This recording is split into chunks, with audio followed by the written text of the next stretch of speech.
BBC Sounds. Music, radio, podcasts.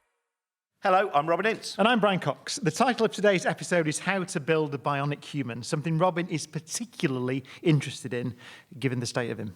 Yeah, because unlike Brian, I'm actually made of organic material, not merely a kind of dream that Philip K. Dick had. Anyway, so... This cardigan's not made of natural fibre, though, is it? Actually, it's not entirely made of... some of this cardigan is my kind of... Because I was bitten by a radioactive librarian. It's partly made out of fibre optics as well, which means that it gives me a superpower of being able to do the Dewey Decimal System in half the time of normal. So there we are.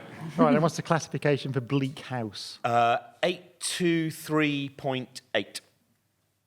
Look it up. It is. Why? 800 for literature, and then it's English fiction, and the 3 represents an old man. This is very wandered Radio off topic. 4, We isn't definitely it? wandered off topic. I think we've wandered off topic. How many librarians do we have in? 1. 17. Wasn't that... What I loved is also how quiet they were. You know, it's if someone had gone, woo, you'd go, you're not a real librarian, but the silent librarian, Can you confirm that 800 is literature, yeah? All the way through? He's right. A true superpower. Well, anyway, today we're going to be talking, some of the ideas that we both grew up in the 1970s where children's TV, a lot of fantastic science fiction there. There were things like the idea that a nuclear explosion on the moon would send it across the universe and meet various different aliens. That's in Space 1999. We had a discussion about this, by the way, because Robin actually thought when we were writing the script that it was just a piece of the moon that blew off and went across the universe. And I had to correct him. The whole moon, wasn't it? Scientific accuracy. Yeah, because that's it's far more believable that it was the whole moon meeting aliens that could transmogrify, as opposed to a bit of the moon travelling across the universe. One of them is supposedly scientifically less effective. Overdosing on gamma radiation apparently turns you into a superhero. And one of, I suppose, our favourite shows actually is one that maybe does have some truth to it, The $6 Million Man, about the enhancement by implementation of bionic limbs. So, perhaps not so fanciful. To help us understand the possibilities of bionic enhancement and repair, we're joined by a space doctor, a supervet, and the Incredible Hull. And, someone from the Incredible Hull. And they are... I am Dr. Kevin Fong, and I'm an anaesthetist and intensive care doctor. I also work for Kent, Surrey, Sussex Air Ambulance, so if any of you ever see me again, you'll probably be having a really bad day. And for me, the most exciting possibility in bionics, I think I had to choose bionic eye, bionic heart. I think I've got to go for bionic eye, partly because our mate Steve Austin had one, and partly because I think that's a wonderful idea to be able to, plumb some electronics into the back of your retina and give people the power of sight who haven't had sight before. So, bionic eye. I am Lucy Beaumont. Some people know me as a comedian. Apart from taxi drivers, they don't think I am when I tell them. They say I don't look like Michael McIntyre. And when we create our bionic human, us 5, I'm very excited about the accessories a bionic human could have. Anything a Swiss Army knife had, bottle openers, pouches as well. I thought we would have evolved to have pouches by now. A marsupial bionic. Pockets. Yeah. Yeah. Bionic pockets? Well, yeah. But this will come in time, won't it? It's kind of a mixture of Terminator and a kangaroo. You'll get used to it. Yeah, eventually. So your bionic thing, pocket? Yes. So I'm Noel Fitzpatrick. I am a neuro-orthopedic veterinary specialist, and I run a team of specialists in Surrey called Fitzpatrick Referrals, and we do cancer and surgery in all kinds of animals. I'm also Professor of Orthopedics at the University of Surrey. And I think the most exciting development in bionics is actually figuring out how to make skin seamlessly and forever stick to metal, and how to make nerves communicate to the outside as if a bionic limb were your own. But more importantly, or as importantly, I would wonder whether the monkey cage needs to be infinite, or in fact, can we get a better plan than having monkey cages at all? And this is our panel!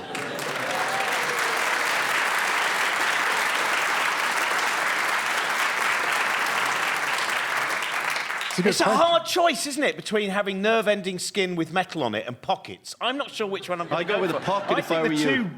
I think they meet, really, don't they? Well, it's actually quite interesting because marsupialization, which is the pocketization of skin around metal, is the biggest single reason that bionic limbs fail, because bacteria colonize the area where the skin invaginates, because it's not a normal body orifice, let's face it.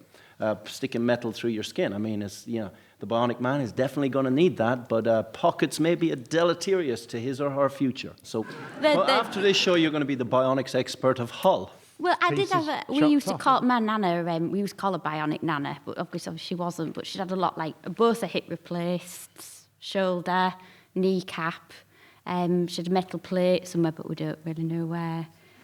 But I like the idea there's a point where you go, I think now so much of Nana's been replaced, she's no longer Nana. There's only a little bit of her left. Yeah, in more ways than one. I want to get into that after a definition. Because first of all, we like definitions. So, Kevin, could you define what we mean by bionics? And also maybe refer to the history of bionics. Well, if you look it up in the dictionary, bionics is the use of mechanical systems or devices to replace the function of organic systems, particularly in the human body.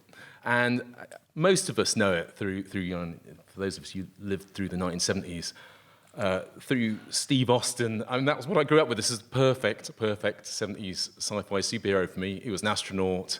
He had was it 2 bionic legs or one? Two bionic legs. 2 bionic legs, one bionic arm and a bionic eye. And so that idea that you could be that badly injured and yet you could be rebuilt and you could be better than you were before. In general, if we're talking about the history of this, if you ignore sort of like just replacing amputated limbs with like Long John Silver style, with just a post to replace the absent limb, we really don't get into building what we would accept as something that looks vaguely bionic really until the middle of the 20th century. I guess for me, at least in medicine, we don't really understand how to replace the artificial function or the function of real organs with machines really until then, until the birth of intensive care. This is interesting because I think often we think of bionics as bionic arm, bionic legs, so not internal organs. But of course, I suppose a lot of the progress has been in artificial hearts, which you would call a bionic object.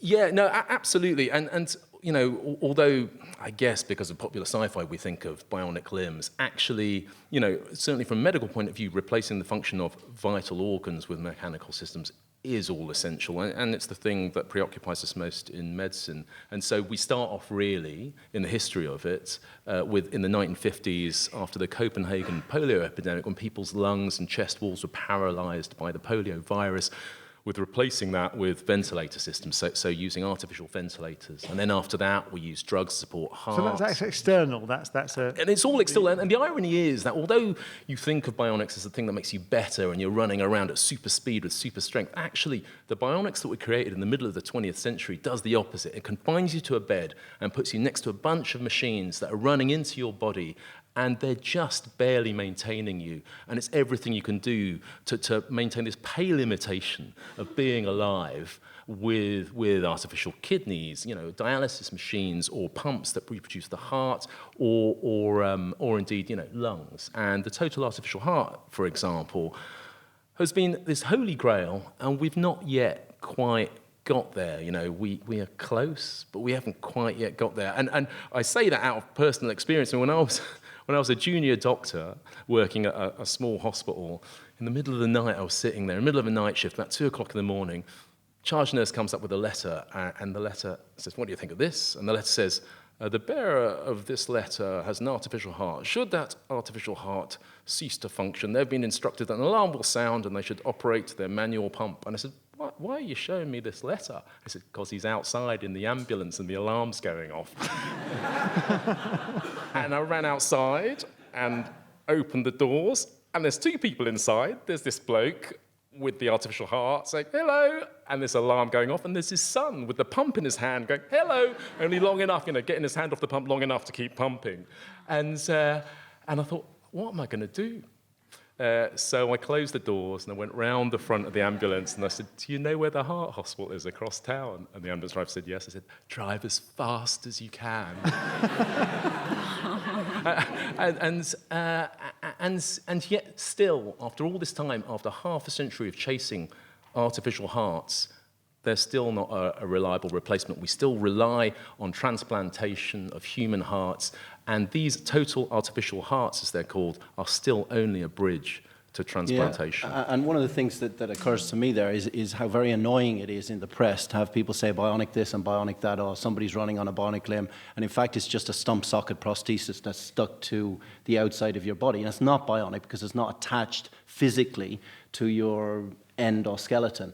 Or in your case, in your thorax. So people use the word bionic wrong all the time, which really annoys me. So your definition would be something that's physically attached to... Well, it needs to be replacing or enhancing a bodily function as an integral part of the anatomy of the creature, in my view, as opposed to, for example, a Paralympian running in a race has a stump socket prosthesis put onto a stump. Is that bionic? It's not attached directly to your skeleton, so by definition, probably not. People say in the press, he's got pins in his legs, so he must be, or your granny who had the various bits, is she bionic? Well, we're reaching an era where we can actually replace body parts, particularly in my area, which is the spine and the skeleton. So we can grow and replace body parts, but they're only bionic if they're actually replacing the function of. And I don't think that we've got to the point where we can, we're not going to rebuild them faster, stronger, better at this point. That's a myth, because we haven't really created a hedgehog with springs on its legs that can leap over a house, except if you're in Wallace and Gromit territory. But when I first became interested in this, and it's similar to your story, I was fishing with my Uncle Paul on the River Shannon in Ireland, and I was 11. And it was probably the only hot day in Ireland I remember as a child. And Uncle Paul was getting sweatier and sweatier and sweatier, and I didn't know why he was sometimes grumpy, and sometimes he was really grumpy. And he rolled up his trouser leg and took off his wooden leg. And of course, I'd never seen his wooden leg, which is effectively like Long John Silver. And he took it off, and I saw this horrible, scabby stump. And I went, ah!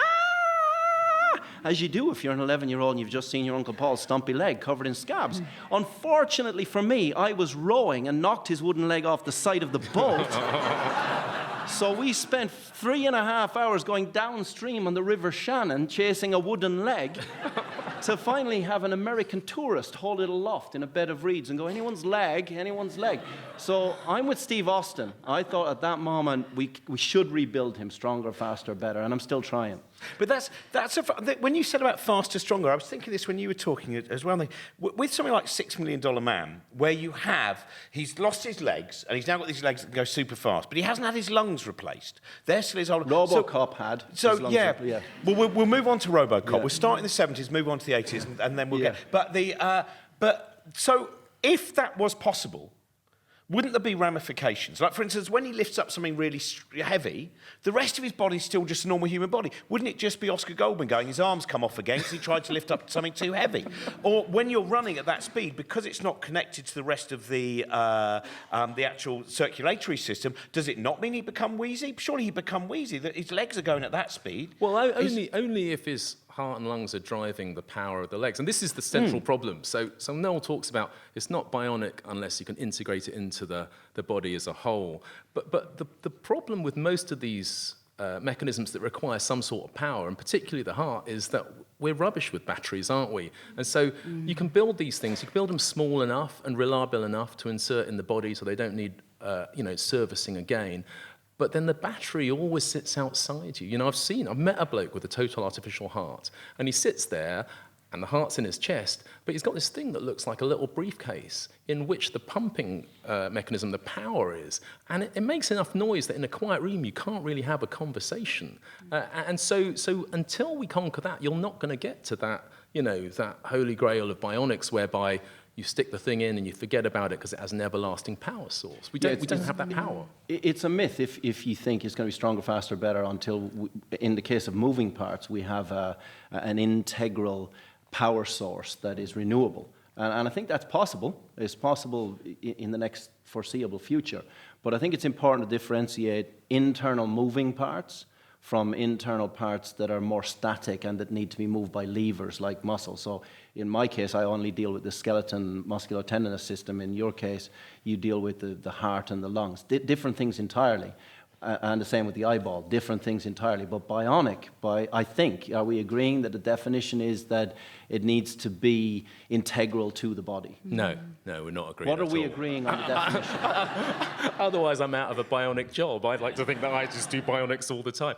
No, I suppose that's fair. I think to honour Steve Austin in all his glory, it has to be integral, doesn't it? But I see a problem in that fundamentally, in that then paints you into a corner that I just can't see it happening for most of my important organs, because most of the important organs that I want to replace require quite big power systems. So you see them as outside the body? Well, I see it. So how can you say a bloke who's and this bloke standing there with a total artificial heart in his chest, it's pumping blood around his body, he depends every moment of his life on this thing. The fact that the power source is in a sort of small briefcase type thing outside his body and he's got tubes running through the front of his chest, I mean, that's pretty bionic to me still. Now, you want to get that shrunk down so you can put that in the body, but I don't think he's less bionic for it. What about a big pocket? Yeah. Yeah. There you go.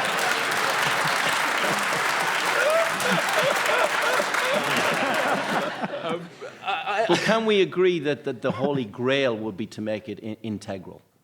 Mm-hmm. Yes, I can. And you know, some of the most exciting things for me in the current era of bionics that you could really see as being that meeting those criteria is some of the work that's done at the Royal National Orthopaedic Hospital and by one of my collaborators at University College London, Professor Rebecca Shipley, and her group, is these bits of replacement bone that they put into children that have little motors in them that grow as the child grows, which is incredible and something that transforms the life. So these are children who usually, as a result of cancer, have had to have parts of their bone, long bones resected, so in the leg or in the arm.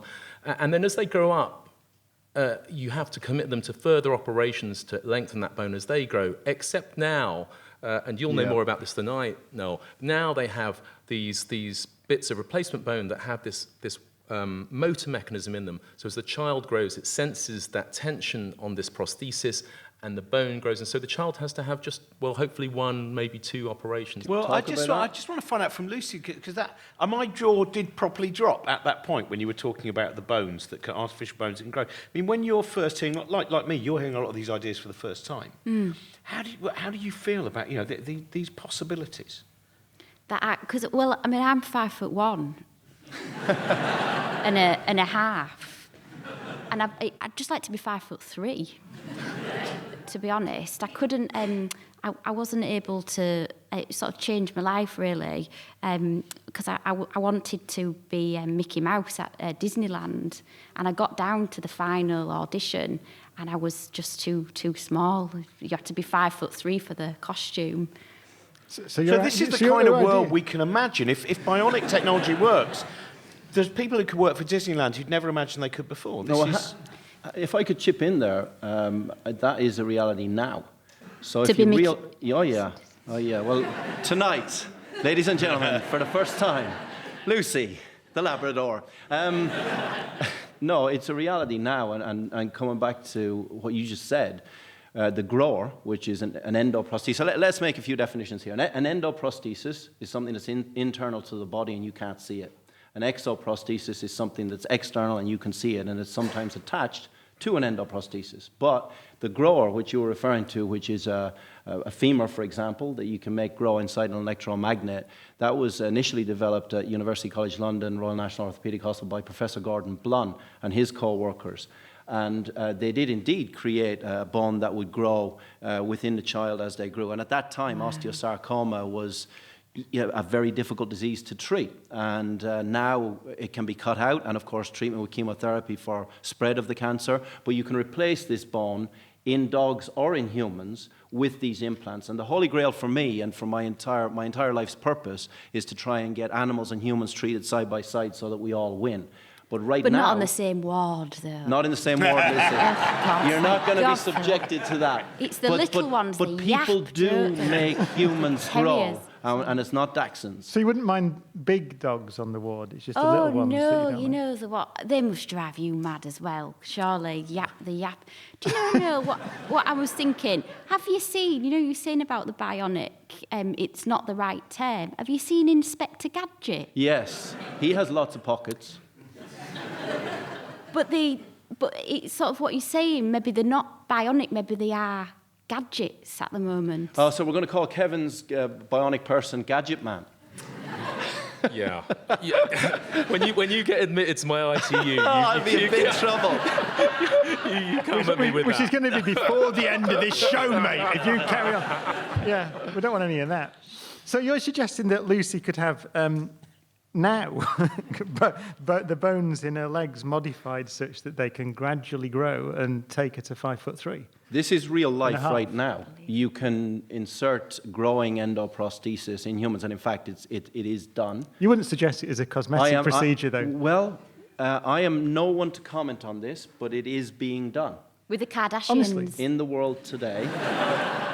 I am not going to comment on that either. So as an optional, really Yes, as an it's optional elective. procedure. There are, I'm sure you'll agree, Ken, that this is happening in the world. It is happening. I'm not sure I'd recommend it, but yeah. Well, yes, and this is the thing is that the important thing we're touching upon here is, for me, the thing that we're calling bionics here is life-saving intervention. It is bridge to survival intervention. And I think there's not a problem with that, because with all of these interventions, there is always risk.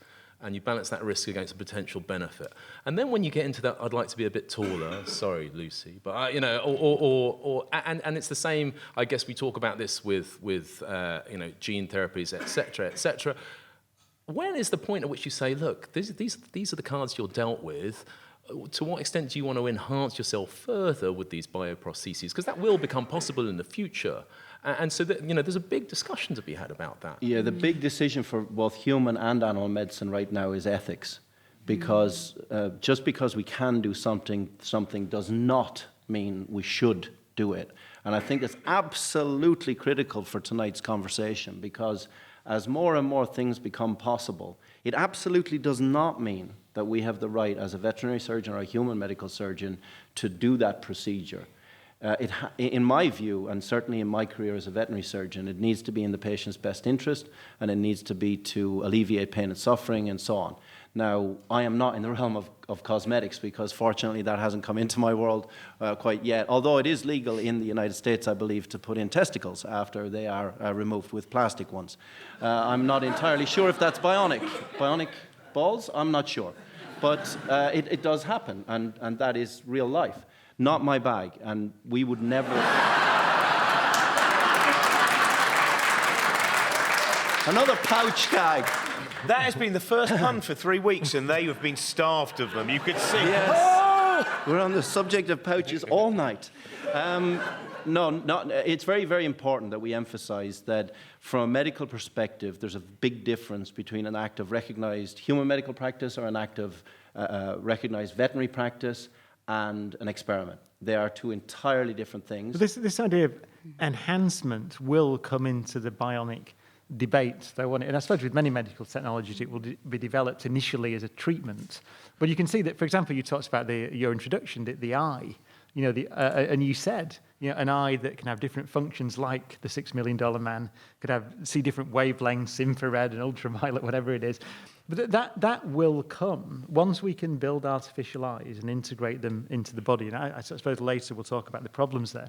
But once we can do that, the pressure will mount, won't it, for enhancement through bionics? Yes. I mean, as with everything, if you can buy it, people will want it. I mean, we already know, as we've said, that people pay to have themselves artificially lengthened so they can be taller, and so it won't stop there, will it? If you can do adults do that? I was fascinated Yes. when you said that. It's really, so as an adult, if you put one of these devices, these growing bones, Yes. and it stretches slowly Well, you in can, a controlled way, you then cut you the do bone. get longer legs. You cut the bone through what's called a corticotomy. You put the extended nail in there, and it's grown inside an electromagnet. It's quite painful. It's not without pain, but as you say, people do pay to have this done.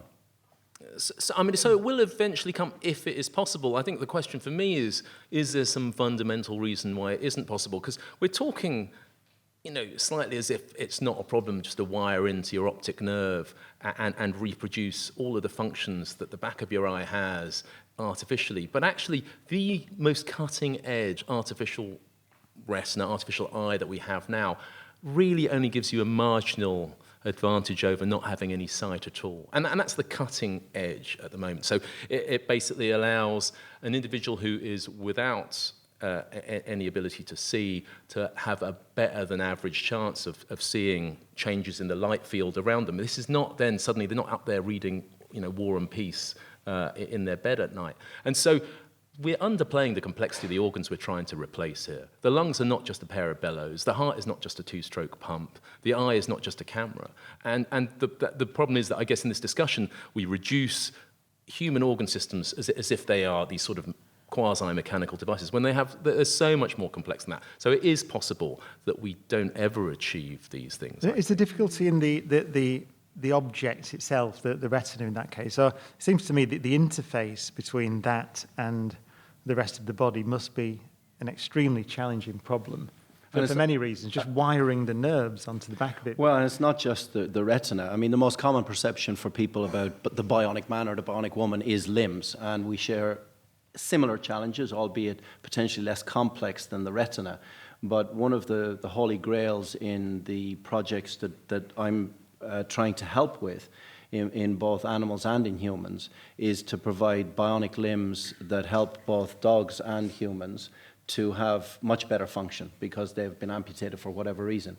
And of course, you see on newspapers people powering their hand and lifting this and lifting that, but the reality is the nuances of movement are really not there for most of even the most advanced, really expensive exoprostheses, which are these bits that fit on the outside, and we'll come back to the endo later. But to come to the point on nerves, transmitting what is, what nature has created into a bionic beast is way more complex than popular literature or even news media would lead you to believe. Way more complex. Having said that, there are many projects going on, one of which you alluded to at the RNOH, whereby people can put microarray transmitters into nerves and into myofibrils, which are in muscles, and transmit those signals to microprocessors that can then transmit the signal from your brain into a bionic limb, and they're being refined all the time. So we know how to decode those messages to an extent. We know what to clench your fist. But that's the thing. So we're so used to taking the outside world and transducing the signal of the outside world into something our phone can understand and spit out in a different way that you think, well, we must be nearly there. But actually turning that into something that a human body can deal with and process is actually a next level complexity.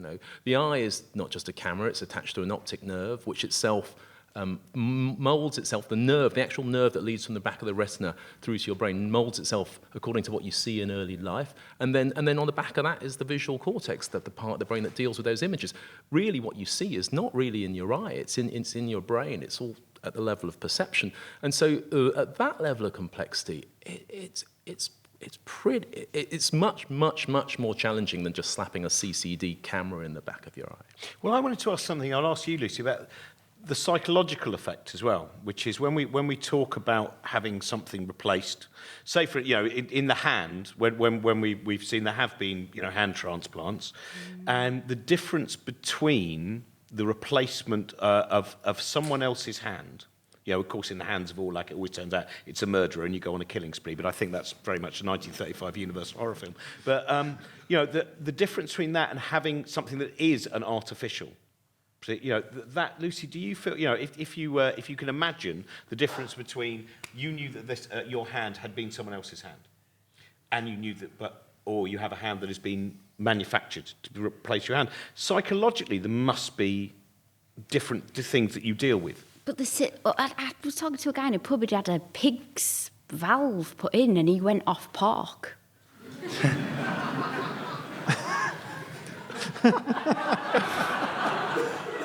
But that's actually been scientifically established. If you have a heart transplant from somebody else, that you may feel different emotions, hasn't it? Yeah. Well, but that's what I wonder.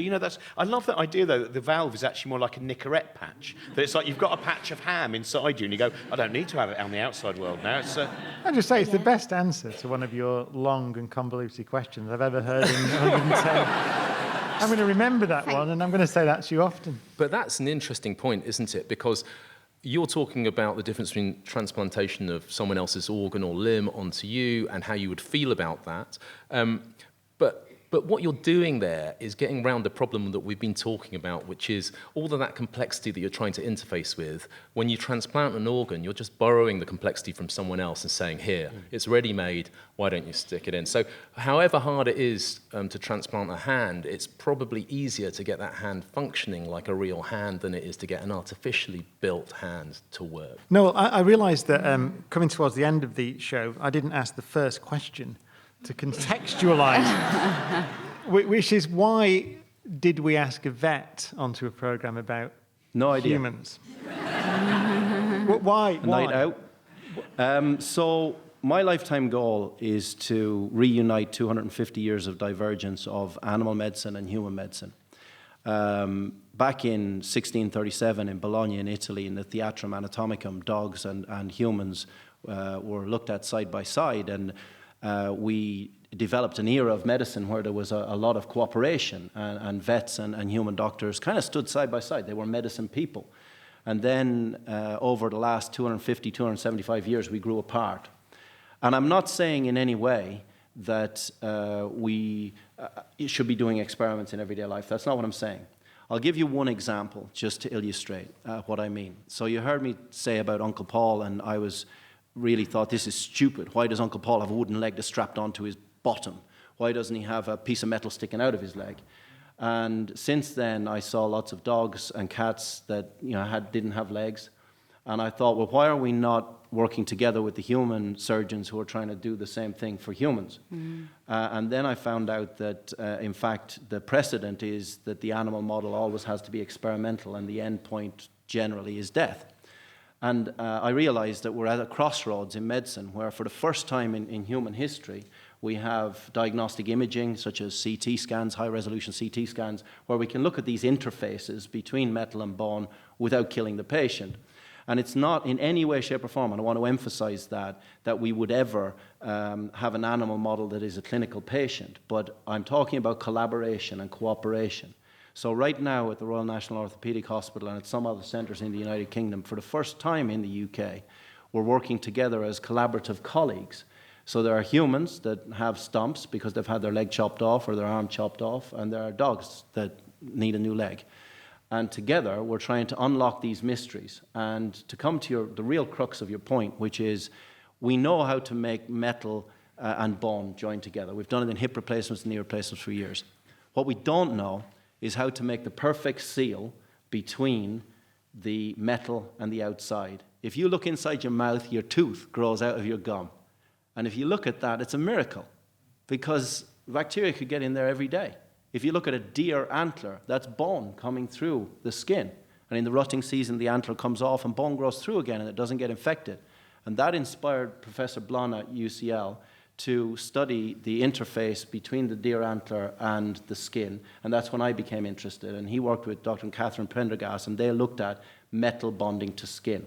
And for the last 12 to 15 years, we've been trying to understand what makes the perfect seal. And we are not there yet.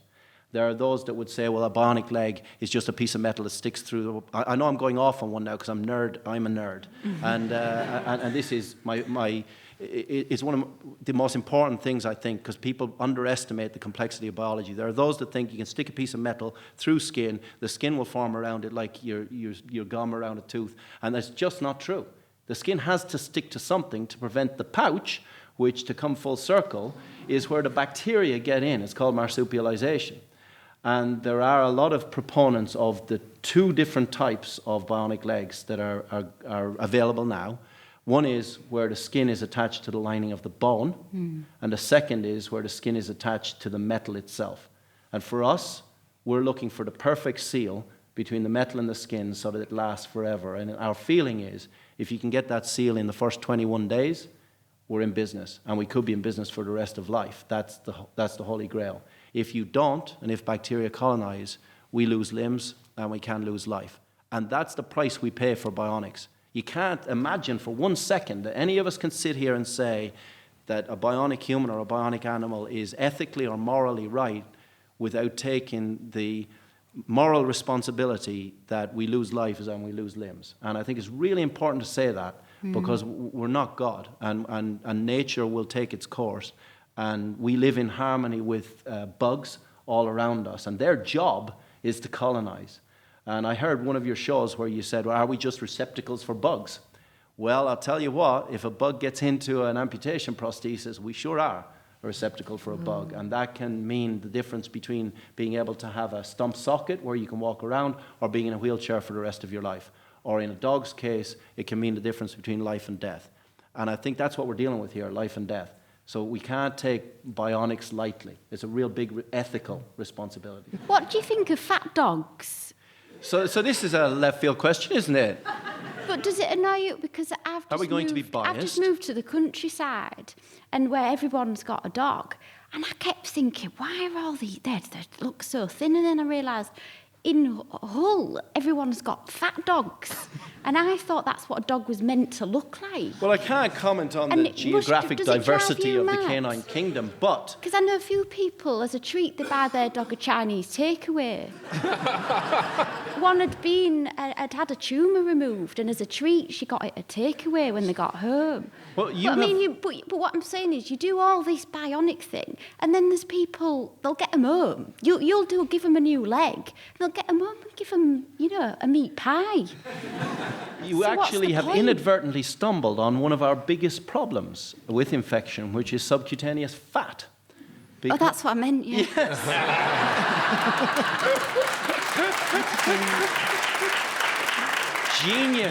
Genius. You are the bionics expert of Hull. Because subcutaneous fat does not have a good blood supply. And when we are trying to get skin to adhere to a bionic implant, that's the single biggest problem. We do not have a problem getting the metal to join to the bone, as we've already told you.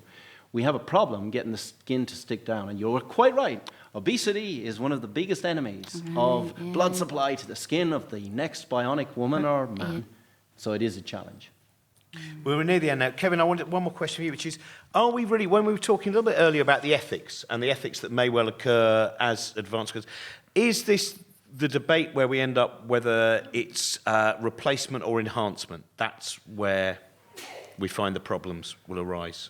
Yes, I think that's true. And of course, the first goal, certainly in medicine, will be replacement, as it is at the current time. It's all about replacement, bridge to survival, bridge to cure, or bridge to the abatement of a disease process. When you get good at some of this stuff, and I don't think this is true of all organ systems, but some organ systems, you'll get to the point where you can do better than what exists already. And then, yes, you will get into that.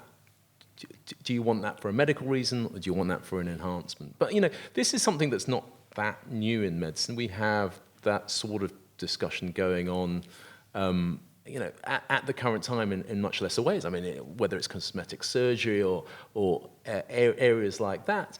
But I think with bionics, or what we're calling bionics here, if you ever achieve your holy grail of body replacements, then of course, yes, you'll be able to, it is then possible to make a replacement that is better than the real thing. And then you'll have a question of, there'll always be someone who'll pay, and there'll always be someone who'll do it. I mean, are we heading towards, a form of immortality here? I mean, let's project 100 years into the future.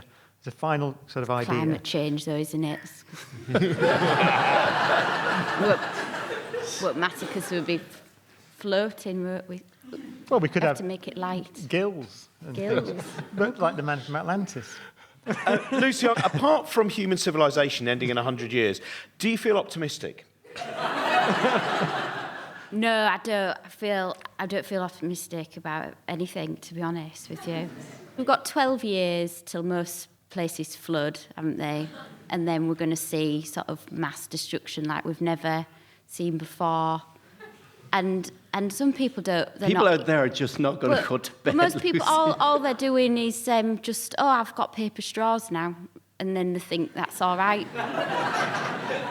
I've got friends, they don't recycle. They eat meat 3-4 times a day, but they've got paper straws. But when we're talking, I just don't understand how the body can be. It's so complex, and the things you learn take 60, 70 years to let. And then, but it can take people 5 times to pass the driving lesson. How can the body be so complex and the brain be so dim?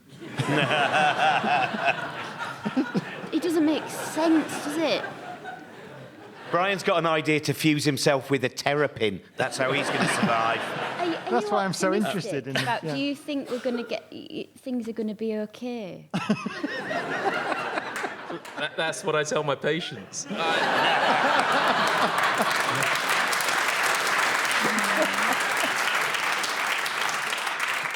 Well, we've covered a lot of ground in that last 5 minutes, so we Got little to do with the. So we asked the audience, what part of your body would you most like to make bionic and why? And we added that we go out at 4:30. So, eyes, so I could see where my boyfriend has hidden his secret hoard of chocolate. That's from Helen. Sheila says bionic liver, so I can drink more Prosecco. But Carl says my throat, so I can successfully swallow Brexit. My chin, it's otherwise dull, but could be usefully employed as a torch if I could illuminate it at will. All these are, mainly these are about alcohol. The renal system to fulfill my dream of becoming the world's greatest whiskey taster. Brian Cox's brain, then all his talk would make sense. Well, that fitted in well after your last bit. Bladder to relive my bygone nights of undisturbed slumber. Oh, this is one for your legs. I'd finally have enough pockets for all my useless scraps of paper. Oh, yeah. I like this one from Andrew. It's at stomach. She wants a stomach converted so that excess calories get converted to electricity to recharge her phone instead of expanding her hips. Nice. Thank you very much to our panel, Lucy Beaumont, Kevin Fong and Noel Fitzpatrick. Next week, we're talking about how to measure the universe. 523.121. What has that got to do with the universe? Dewey Decimal System, brief history of time. Check it, that is correct. Thank you very much. Bye-bye.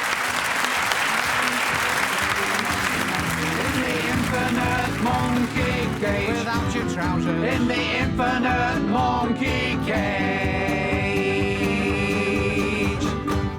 Now nice again.